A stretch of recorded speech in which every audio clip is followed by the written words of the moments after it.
Կառավարությունը Սպիտակում 576 աշակերտի համար կառուցում է նոր դպրոց, մոտ 6 միլիոն դոլար արժողությամբ։ Դպրոցը բաղկացած է 5 մասնաշենքից, լինելու է փակ մրցադահլիճ, ֆուտբոլի եւ բասկետբոլի բաց խաղահրապարակներ, ինչպես նաեւ ջերմոց։ 300 դպրոց 500 մանկապարտեզ ծրագրի շրջանակում սա հերթական մասշտաբային դպրոցաշինական ծրագիր է։ Շինարարական աշխատանքներն իրականացվում են առաջանցիկ տեմպերով։ Նախատեսվում է ծրագիրն ավարտել 1 տարի ավելի շուտ 2026 թվականին։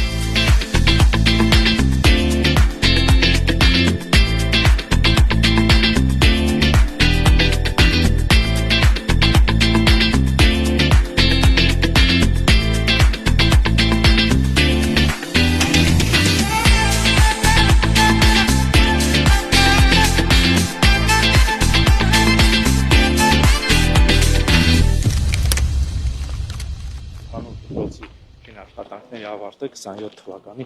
նոյեմբեր-դեկտեմբեր, բայց ոնց որ Առաջ եք։ նայեք մի տարի շուտ եք հանձնելու բլոկները արդեն սաղ շարվում է, գաջային աշխատանքները կատարվում է, ընթացիկ է, էլի, այսինքն մենակ այս մեջերը դրսի հատվածը չի, մեջերն ամբողջությամբ զուգահեռ արվում է։ Այս մարտից ենք սկսել հողայինը։ Մարտից մինչև այսօր այսքան արել։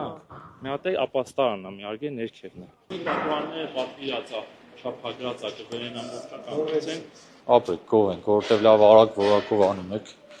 նորմալ է, ժամկետի խնդիր չունենք, ամեն ինչ նորմալ է։